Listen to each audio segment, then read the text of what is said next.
स्वागत है। आपको पता है कि ग्वालियर स्थित राजमाता विजयराजे सिंधिया कृषि विश्वविद्यालय में 61वीं वार्षिक कार्यशाला जो गेहूं और जौ के अनुसंधानकर्ताओं की थी वो संपन्न हुई है 29 से 31 अगस्त तक।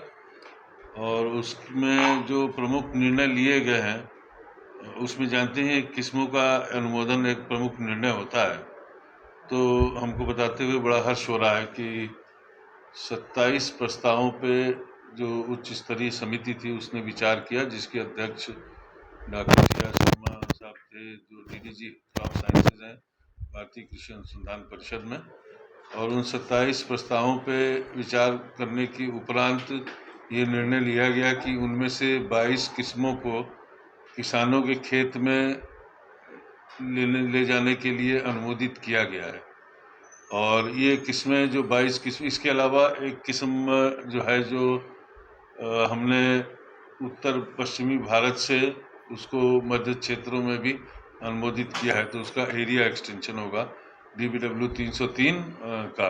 वो सर्वविदित है कि सर्वाधिक उपज देने वाली किस्म थी और उसको ये पाया गया कि मध्य प्रदेश, गुजरात, राजस्थान के कुछ हिस्सों में एवं छत्तीसगढ़ में उसका उत्पादन भी काफ़ी अच्छा आ रहा था। तो ये निर्णय लिया गया कि वहाँ के किसानों की बेहतरी के लिए उसको वहाँ पे एरिया एक्सटेंशन दिया जाए। तो जो 22 किस्में हमने निकाली हैं उसमें से एक किस्म जो मैदानी पर्वतीय क्षेत्रों के लिए है, जिसको VL 2041 के नाम से जानते हैं। VL 2041 वी फॉर वाराणसी, ये जो है मैदानी क्षेत्रों के लिए स्वीकृत की गई है। हमारे जो हरियाणा, पंजाब, पश्चिमी उत्तर प्रदेश और राजस्थान का कुछ हिस्सा जो पश्चिमी मैदानी क्षेत्रों में आता है, वहाँ पे एक किस्म जो अनुमोदित की गई है वो पंजाब कृषि विश्वविद्यालय की है, PBW 826। ये समय से बिजाई के लिए है। इसके अलावा जो जल्दी बिजाई की जाती है उसमें DBW 370, DBW 371 और 372 जो अक्टूबर माह में बुझाई के लिए अनुमोदित की गई है और इसका औसत उत्पादन करीब करीब 76 क्विंटल के आसपास रहा है। इसके अलावा पंजाब की भी एक किस्म है जो अर्ली सोइंग के लिए उपयुक्त पाई गई है, PBW 882। इन किस्मों में को अनुमोदित करते हुए इस बात पे बहुत गहन विचार विमर्श हुआ कि चूंकि उत्पादकता पे काफ़ी हद तक भारत ने सफलतापूर्वक हासिल किया है उसको कि हमारे देश के सभी जो नागरिक हैं उनको भरपूर भोजन मिल सके। और आप जानते ही हैं कि कोरोना काल में करीब 80 करोड़ परिवारों को मुफ्त राशन की व्यवस्था की गई थी भारत सरकार के माध्यम से, तो उसमें गेहूं का बहुत प्रमुख योगदान था। तो अब इस बात पे विचार विमर्श होने लगा कि चूंकि भारत से करीब करीब 13 मिलियन टन पिछले साल के 12 महीने और इस साल के 4 महीने को मिला के हमने निर्यात भी किया था, तो समय आ गया है कि भारत को निर्यात में एक बड़ा वैश्विक शक्ति बनने का अवसर मिला है और उसका हम सदुपयोग करने के लिए ऐसी किस्मों का विकास करें जो न सिर्फ उत्पादन में सर्वश्रेष्ठ हों बल्कि उनकी गुणवत्ता भी अंतर्राष्ट्रीय मानकों पे हो। तो अब जो सिलसिलेवार ब्यौरा है वो डॉक्टर साहब देंगे वैरायटियों का। मैं भूमिका में यही बताना चाहता हूँ कि हमारा प्रमुख उद्देश्य जो समिति के सामने रहा वो ये था कि गुणवत्ता से किसी भी हालत में हम समझौता ना करें, क्योंकि आप नहीं जानते कब निर्यात का अवसर मिल जाए। और कई बार ऐसा देखा जाता है कि गुणवत्ता के आधार पे जो हमारी जो शिपमेंट है वो रिजेक्ट कर दी जाती है, या रोगों के आधार पे, खासतौर से करनाल बंट रोग नामक एक बीमारी है, उसकी वजह से भी शिपमेंट को वापस किया जाता है। तो इन सब चीज़ों को ध्यान में रखते हुए 22 और एक जो एरिया एक्सटेंशन है उसका अनुमोदन किया गया। और मुझे लगता है कि ये अब तक के इतिहास में सबसे ज़्यादा किस्मों का अनुमोदन हुआ है इस वर्ष। तो आप मान के चल सकते हैं कि भारत सरकार जो है वो कितनी संजीदा है इस विषय में कि किसानों को अधिक से अधिक किस्मों का ऑप्शन मिले, क्योंकि जब तक ऑप्शन नहीं होगा तब तक किसान चुनाव करने में सक्षम नहीं हो पाएंगे। तो इस लिहाज से ये बड़ा महत्वपूर्ण निर्णय इस कार्यशाला में लिया गया।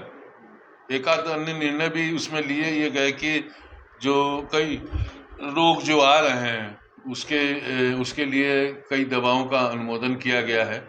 और ये भी निर्णय लिया गया कि जब हम परीक्षण के दरमियान किस्मों को प्रमोट करते हैं एक स्तर से दूसरे स्तर पे, तो उसमें गुणवत्ता का कोई बहुत ज़्यादा हम रोल लेते नहीं थे अब तक।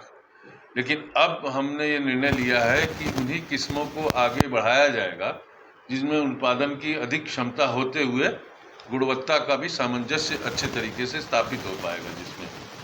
तो प्रमुख तौर पे मेरे हिसाब से एक बड़ा ऐतिहासिक कार्यशाला रहा कई लिहाज से। और एक तो ये था कि इसको मध्य प्रदेश में करने का हमारा प्रमुख उद्देश्य ये था कि वो वही क्षेत्र है जहाँ से हम गेहूं का निर्यात करते हैं। भारत सरकार इस बारे में विचार विमर्श कर रही है कि मध्य प्रदेश के कई ऐसे क्षेत्र जहाँ करनाल बंट नहीं आता है, उसको रोग रहित क्षेत्रों के तौर पे आइडेंटिफाई किया जाए। इसमें इस दिशा में जो कृषि और कृषक कल्याण मंत्रालय है वो कार्रवाई कर रहा है। हमने भी अपना जो योगदान था उसमें दिया है।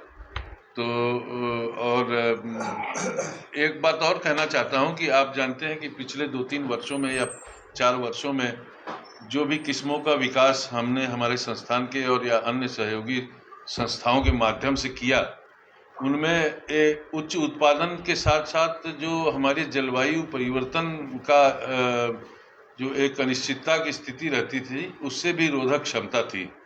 तो जहां अखबार प्रिंट मीडिया में आप सब लोग वाकिफ़ हैं कि भारत के उत्पादन को बहुत कम करके आंका जा रहा था कि ये करीब 95 पे आ जाएगा या 100 पे आ जाएगा, हम लोग 106.8 मिलियन टन का उत्पादन लेने में सफल रहे। चौथे अग्रिम अनुमान के अनुसार है। जब फाइनल एस्टिमेट आएगा तो मुझे पूर्ण विश्वास है कि ये 107 के करीब रहेगा।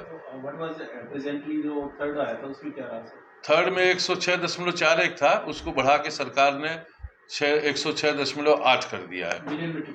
हाँ, तो 10.64 करोड़ 8 करोड़ समझ लीजिए, इसको टन कहते हैं। और जो हमारा उत्पादन हुआ है उसमें थोड़ा पिछले साल एरिया में भी 1 मिलियन टन का कमी आया था, वो भी एक प्रमुख कारण था। 31 कुछ था 5 के करीब, इस बार हमारा 30.54 है। तो लास्ट ईयर 109.8 था शायद, 2.3% की गिरावट हुई है। लेकिन उसके कई कारण हैं। एक तो एरिया कम था पिछले साल से 1 मिलियन टन हेक्टेयर, तो आप ये मान के चलिए कि अगर औसत उत्पादकता 3.5 है तो वो सीधम सीध इसी का नतीजा हो जाएगा। गर्मी भी तो जल्दी पड़ गई। मैं बता रहा हूँ आपको, जो गर्मी पड़ी है उससे दानों में जो नमी का प्रतिशत था, फूड कॉर्पोरेशन ऑफ इंडिया के मानकों के हिसाब से करीब 12% होता है। श्रिंक नहीं हुआ, नमी की मात्रा बहुत कम रही। इस बार जो दाने थे उसमें 8.5% के आसपास नमी की मात्रा थी। तो ये भी एक प्रमुख कारण है। कई कारण है गर्मी, जैसे जितनी गिरावट हमने पंजाब में देखी उतनी अन्य राज्यों में नहीं देखने को मिली। हरियाणा में भी थी लेकिन पंजाब में ज़्यादा थी। और पंजाब में गिरावट के क्या रीजन है? मैं वही बता रहा हूँ ना, गर्मी थी, कुछ एरिया कम हो गया, कुछ नमी की मात्रा कम रही, तो उस वजह से थोड़ी गिरावट आई। लेकिन बड़ी खुशी है कि हमारी किस्मों ने बहुत ही शानदार प्रदर्शन किया। इस ईयर क्या टारगेट रखा है?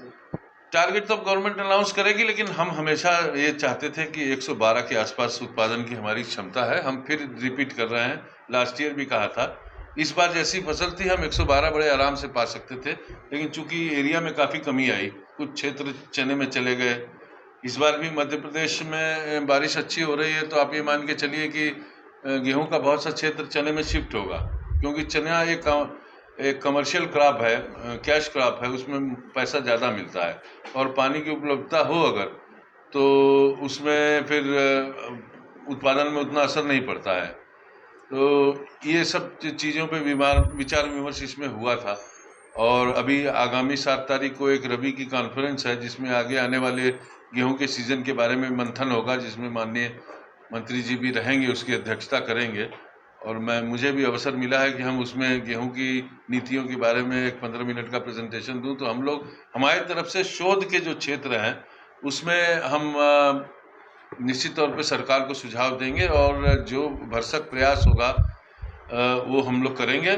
उत्पादन अधिक लेना है अगर, तो हमको जो नवीनतम बीज हैं वो किसानों के द्वार पे पहुंचाने ही होंगे, और इसमें जितना कम से कम समय लगेगा वो हमारे लिए बेहतर होगा और साथ में किसानों के लिए बेहतर होगा। मैं आग्रह करता हूं, हमारे सहयोगी डॉक्टर ज्ञानेंद्र सिंह जी हैं, ये आपको सिलसिलेवार जो किस्में रिलीज आइडेंटिफाई की गई हैं उसका ब्यौरा आपको देंगे और एक प्रेस नोट भी हम लोग इस दिशा में देंगे। हमारा एक आग्रह ये था कि इसको प्रमुखता से अगर जगह दी जाए तो किसान भी बड़े व्याकुल से रहते हैं। जाहिर है कि उनके धन और उनका श्रम सब लगता है उसमें, और उनकी एक तरीके से जुआ है कि खेती तो सीड की अवेलेबिलिटी सीड की अवेलेबिलिटी हम अक्टूबर के मध्य से शुरू कर देंगे।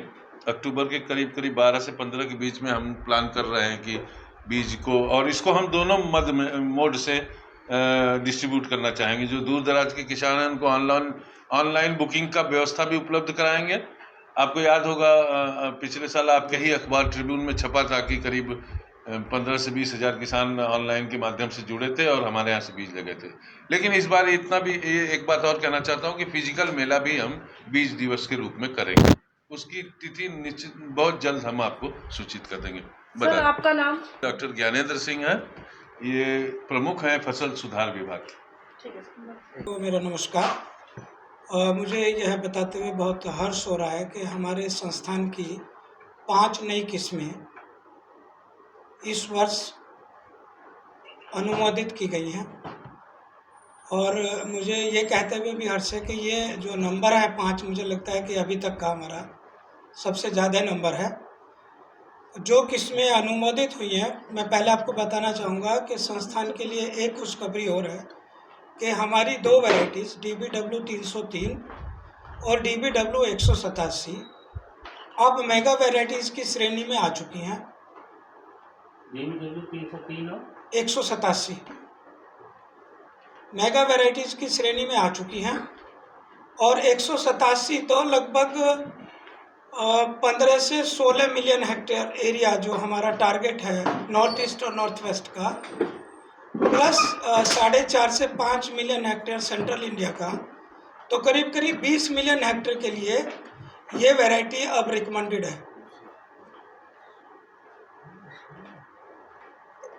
दोनों वैरायटीज़ की एक खासियत और है कि इन दोनों को अर्ली सोइंग भी किया जा सकता है। जहां हम बैठे यहाँ पे 25 अक्टूबर के बाद या वहाँ से शुरू करके, और जो थोड़ा गर्म एरिया जो सेंट्रल इंडिया हमारा मध्य प्रदेश, वहाँ हम कहते हैं कि आप 1 नवंबर को लगाइए। दोनों प्रजाति हाइल्डिंग हैं। अगर हम इनको अर्ली लगाते हैं और फर्टिलाइज़र जो हम रिकमेंड करते हैं, जो पैकेज रिकमेंड करते हैं, तो हमारा मानना है कि आम किसान भी 70 से 75 कुंटल प्रति हेक्टेयर उपज ले सकता है। जो बहुत अच्छे हैं उन्होंने करीब 100 के आसपास भी पहुंचने का हमें सूचना दी है कि उन्होंने 99 कुंटल पैदावार DBW 187 की ले ली है। उसी श्रेणी में संस्थान की 3 नई किस्में DBW 370, DBW 371 और DBW 372, 3 और नई किस्में हैं जो अर्ली सोइंग और हाई फर्टिलिटी कंडीशन के लिए अनुमोदित की गई हैं। इसका मतलब हुआ कि अब हमारे पास इस उत्पादन दशा के लिए करीब 5 वैरायटी हमारे संस्थान की उपलब्ध हैं। तो किसानों को एक चॉइस मिलेगी, वो जो पसंद करते हैं उसमें से वो वैरायटी अपने यहाँ उगा सकते हैं। इसके अलावा संस्थान की एक और किस्म DBW 316 जो पूर्वोत्तर भारत है हमारा, वहाँ की देर से बुआई दशा के लिए अनुमोदित की गई है। और एक और किस्म है जो कठिया गेहूँ हमारा, जिसको हम ड्यूरम व्हीट बोलते हैं, DDW 55, उसको सेंट्रल जोन के लिए सीमित सिंचाई और टाइमली सोन कंडीशन के लिए अनुमोदित किया गया है। जैसा कि डॉक्टर साहब ने बताया है कि हमारा संस्थान हमारी अपनी प्रजातियों के अलावा बाकी देश के जो संस्थान है या विश्वविद्यालय हैं, उनकी प्रजातियों के अनुमोदन की भी प्रक्रिया को हम ही प्रारूप देते हैं।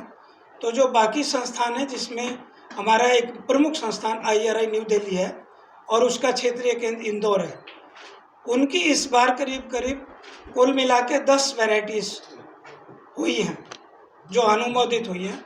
इसके अलावा गुजरात से, महाराष्ट्र से कुछ वैरायटीज आई हैं और एक वैरायटी जैसे डॉक्टर साहब ने बताया था, एक बहुत ही अच्छी वैरायटी VL 2041 आई है, जो कि अभी तक की जो हमारी बिस्किट बनाने वाली जो एक वैरायटी थी HS 490, उससे भी बेहतर है। उसका बिस्किट स्प्रेड फैक्टर, जो बिस्किट बनाने का एक हमारा पैमाना है, उसमें अभी तक इस वैरायटी के बराबर कोई हमारे पास नहीं है। और वो बिस्किट बनाने के साथ साथ उसकी पैदावार भी जैसे फुट हिल्स हैं या मीडियम हिल्स हैं या जो तराई वाले रीजन है, वहाँ पे अगर जो बिस्किट की इंडस्ट्री उनको उगाना चाहते हैं, वो कॉन्ट्रैक्ट फार्मिंग में प्राइवेट इंडस्ट्री वालों के लिए एक बहुत अच्छी ऑप्शन उनको मिली है। एक और चीज़ में, ये अल्मोड़ा की है, विवेकानंद पर्वतीय कृषि अनुसंधान संस्थान अल्मोड़ा द्वारा विकसित है। 2 चीज़ें और मैं आपको कहना चाहूँगा। अभी सरकार का जो जोर है, जैसे डॉक्टर साहब ने बताया, उपज के साथ साथ गुणवत्ता पे काफ़ी जोर है। और अब तो मैं कहूँगा कि उपज को हो सकता है हम आने वाले 1-2 साल में दूसरे नंबर पे ले जाएं, पहले नंबर पे हमारे लिए गुणवत्ता आ जाए। गुणवत्ता मतलब उसके प्रोटीन, जिंक और आयरन, वो दाने की गुणवत्ता, प्लस चपाती, बिस्किट और ब्रेड जो प्रोडक्ट हैं जो हम लोग यूज़ करते हैं, उसका ओवरऑल स्कोर। और तीसरी बात जो है, वो इंडस्ट्री के लिए, अगर इंडस्ट्री को स्पेशलाइज्ड वैरायटी मांगती है तो अब हमारे पास बहुत सारी चॉइस है जो हम इंडस्ट्री की रिक्वायरमेंट को पूरा करने के लिए तैयार हैं। लास्ट में ये कहना चाहूँगा कि देश ने जो गेहूं का निर्यात इस बार किया है, अगर हमें मौका मिलेगा तो हम गेहूं के निर्यात को और बढ़ावा देंगे। और जो हमारी 1-2 छोटी छोटी समस्याएं हैं, जैसे करनाल बंट एक समस्या है, अगर हम मध्य प्रदेश के कुछ क्षेत्र को या गुजरात के कुछ क्षेत्र को करनाल बंट फ्री जोन घोषित कर देते हैं या रीजन्स बना देते हैं, तो जिन देशों की एक आशंका रहती है करनाल बंट के प्रति, हम उस आशंका को भी दूर कर पाएंगे। जी, तो ऑर्गेनिक खेती की अगर बात करें तो ऑर्गेनिक खेती में ज़्यादा पैदावार कैसे ली जाए? लेने के लिए आपको उसमें ऑर्गेनिक ऐड करना पड़ेगा सॉइल में।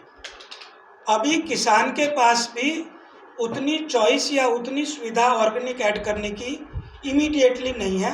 और जैसा आप जानते हैं, हम 30 मिलियन हेक्टेयर में गेहूं पैदा करते हैं। 30 मिलियन हेक्टेयर के लिए जो हमारी recommended minimum 10 turns per hectare की है रिक्वायरमेंट FYM की, अब आप उसे मल्टीप्लाई करके देख सकते हैं। हाँ, ये बात जरूर है कि हम कुछ हिस्सा अब शुरू कर रहे हैं जिसमें हम organic farming, purely organic farming के एक्सपेरिमेंट्स लगाएंगे और आने वाले 1-2 साल में जो रिजल्ट होंगे वो आपके सामने जरूर रखेंगे। अभी शोध चल रहा है, क्योंकि उसमें ये पाया गया है कि करीब 15 से 20% उत्पादन में गिरावट होती है। तो ऑर्गेनिक पैदा करने से काम नहीं चलेगा, ऑर्गेनिक के लिए मार्केट भी तैयार करना पड़ेगा और वो मार्केट शहरी क्षेत्रों में होगा।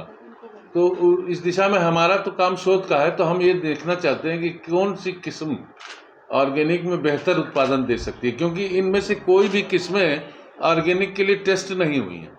तो आपको पता नहीं है कि गेहूं में ऑर्गेनिक के लिए कौन सी किस्म सफल रहेगी। आने वाले 1-2 साल में निश्चित तौर पे हम किसानों को ये रिकमेंडेशन देने में ज़रूर सही रहेंगे, सफल होंगे, जो ऑर्गेनिक के लिए ये किस्म है। अगर आपने ऑर्गेनिक करना है तो आप ऐसा कर सकते हैं। ऑर्गेनिक कम से कम आप 3 साल तक उस क्वांटिटी में डालेंगे, तब आप उस लेवल पे आ पाएंगे कि आपकी पैदावार में मिनिमम जो है वो नुकसान हो। अभी तो जैसा डॉक्टर साहब ने कहा, कोई भी किसान 20% नुकसान उठाने के लिए शायद ही तैयार होगा। जी, पीछे करना,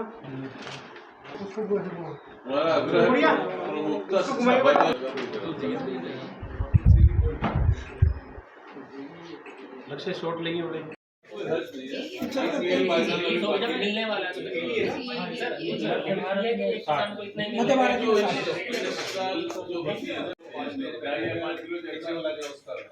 बाकी जो बाकी वैरायटी उसमें ज्यादा कितना है किसान को 41 कुंटल। हाँ जी और ये